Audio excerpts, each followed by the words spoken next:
Saudara Majelis Hakim Pengadilan Negeri Jakarta Selatan akan mendatangi langsung TKP pembunuhan Brigadir Yosua Huta Barat di Kompleks Polri Duren 3, Rumah Dinas Verdi Sambo. Hakim bersama dengan Jaksa Penuntut Umum dan juga kuasa hukum Verdi Sambo berencana untuk meninjau Rumah Dinas Verdi Sambo esok hari, saudara. Hakim juga memerintahkan Jaksa untuk menghubungi kuasa hukum Eliezer, Ricky Rizal dan juga Kuat Ma'ruf untuk hadir dalam peninjauan tersebut. Kepentingan dari pemeriksaan di persidangan ini adalah kita cuma menginginkan gambaran situasi dan kondisi lokasi yang ada di sana. Sementara kita tidak membutuhkan pembuktian hanya ada di persidangan ini. Jadi tidak ada pembuktian sama sekali di sana. Rabu besok Majelis Hakim, ada JPU dan juga kuasa hukum terdakwa akan mendatangi TKP pembunuhan Brigadir Yosua. Lalu seperti apa informasi lengkapnya? Kita telah terhubung dengan jurnalis Kompas TV Niputu Trisnanda yang berada di Kompleks Duren 3. Selamat malam Niputu. Rencananya jam berapa nih Majelis Hakim akan ke rumah Sambo dan apa sebenarnya yang akan dicari? Ya, selamat malam Yasir dan juga saudara. Kalau melihat bagaimana agenda persidangan besok di mana terdakwa Ricky Rizal dalam perkara yang sama terkait dengan pembunuhan berencana Brigadir Yosua Huta Barat, ini memang masih teragenda akan dilaksanakan pada pukul 10.00 waktu Indonesia bagian Barat. Nanti setelah itu baru Majelis Hakim, Jaksa Penuntut Umum dan juga penasihat hukum akan bertolak menuju ke Saguling dan juga Duren 3 yang merupakan TKP atau tempat kejadian perkara. Pertanyaan Anda yang kedua ini berkaitan dengan apa saja yang nantinya akan dilihat. Tentu saja makna dari pemeriksaan setempat ini berkaitan dengan alat bukti, kemudian juga keterangan dari saksi, ahli, ataupun juga para terdakwa yang sampai dengan saat ini masih banyak pro kontranya. Saat ini yang Anda saksikan di mana salah satunya hal yang menjadi penting Anda menyaksikan melalui juru kamera Kompas TV, Sultoni.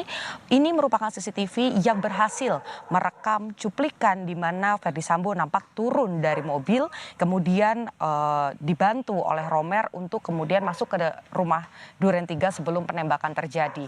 CCTV kemudian juga letak dari peristiwa di mana ada informasi yang disampaikan ada penembakan di lantai 2 menuju ke lantai 1, kemudian juga ada bekas tanda-tanda selongsong peluru, ada kerusakan-kerusakan di dinding, ada serpihan kaca juga yang diamankan oleh para penyidik, baik itu dari penyidik yang ada di dari Polres Jakarta Selatan ataupun juga ketika ditindaklanjuti oleh Barreskrim Polri, ini nantinya akan dilihat secara langsung. Sedikit saya jelaskan Yasir dan juga saudara bagaimana kemudian pemeriksaan setempat ini memang biasanya lazim dilakukan pada perkara-perkara terkait dengan urusan perdata, di mana kalau kita bicara soal perdata, Majelis Hakim ini memiliki kewenangan untuk meninjau secara langsung sengketa ataupun juga lokasi sengketa yang ada.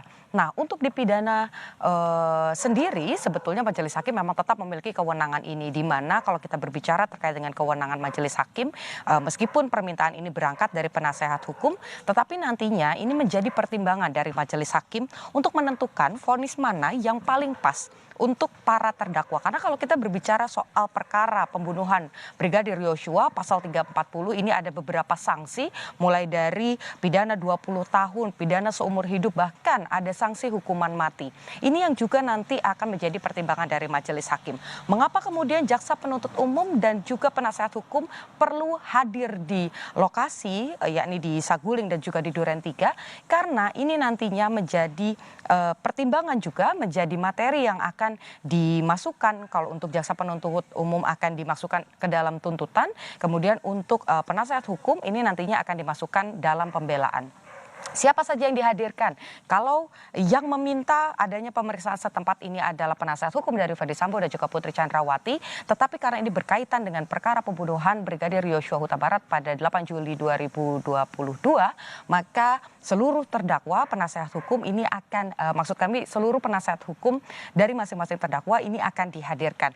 Ini saya berada tepat di sisi garasi yang juga menjadi poin penting di mana ada kesaksian waktu itu dari Polres Jakarta Selatan menyebut sempat ada interaksi, kemudian juga ada perbincangan yang dilakukan di garasi tetapi tidak bisa terekam oleh CCTV karena CCTV yang ada di lokasi ini juga tidak berfungsi. Seperti yang Anda saksikan, saudara, bagaimana kemudian CCTV yang berada di sisi kiri atau kalau menghadap ke arah jalanan dari arah saya ini berada di sisi kanan, ini juga tidak beroperasi. Nah, ini yang menjadi keperluan untuk majelis hakim, bagaimana kemudian ada peristiwa pembunuhan, ada nyawa yang hilang, tetapi tidak ada bukti yang secara pasti menunjukkan peristiwa tersebut. Bagaimana kemudian CCTV di Duren 3 yang dari area dalam rumah ini tidak berfungsi, kemudian di Saguling juga di lantai 3 CCTV-nya juga tidak berfungsi dengan baik, sehingga ada informasi ataupun juga fakta di persidangan yang menyebut dari kesaksian Richard Eliezer sempat dimintai perintah kesiapan oleh Ferdy Sambo di lantai 3 yang juga didampingi oleh Putri Chandrawati ini tidak bisa terekam dan tidak bisa dibuka kepada publik seutuhnya di ruang persidangan atau di meja hijau. Oleh karena itu majelis hakim ini mengamini atau mengabulkan permintaan dari penasihat hukum Ferdy Sambo dan juga Putri Chandrawati untuk melihat secara langsung apakah ada kecocokan atau justru ada yang janggal dari kesaksian, kemudian juga dari alat bukti yang dihadirkan di persidangan. Besok rencananya Ricky Rizal akan menjalani proses persidangan dengan menghadirkan 2 orang ahli dimulai pada pukul 10 dan kurang lebih kalau kita lihat bagaimana mekanismenya di beberapa persidangan sebelumnya dengan agenda pemeriksaan ahli atau mendengarkan keterangan ahli ini akan selesai pada pukul 1 atau pukul 2 sehingga kita bisa prediksi nanti Majelis Hakim, Jaksa Penuntut Umum dan juga penasihat hukum akan tiba di Saguling, kemudian lanjut ke Duren 3 ini sekitar pukul 2 ataupun juga memasuki pukul 3 sore. Tetapi kita masih harus nantikan bagaimana besok jalannya persidangan Ricky Rizal terlebih dahulu karena ini yang menentukan kapan Majelis Hakim yang nanti akan dipimpin oleh Wahyu Imam Santoso untuk kemudian bertolak ke Duren 3 dan juga ke Saguling. Terakhir, pekan depan ini menjadi kali pertama bagaimana Putri Chandrawati dan juga Ferdy Sambo akan memberikan keterangan sebagai terdakwa dalam perkara ini. Sehingga kita tinggal menunggu sedikit lagi agar kasus ini bisa menjadi terang benderang dan keadilan bisa segera diterima oleh keluarga korban. Yasir. Niputi Trisnanda, terima kasih atas informasinya dari Kompleks Duren 3.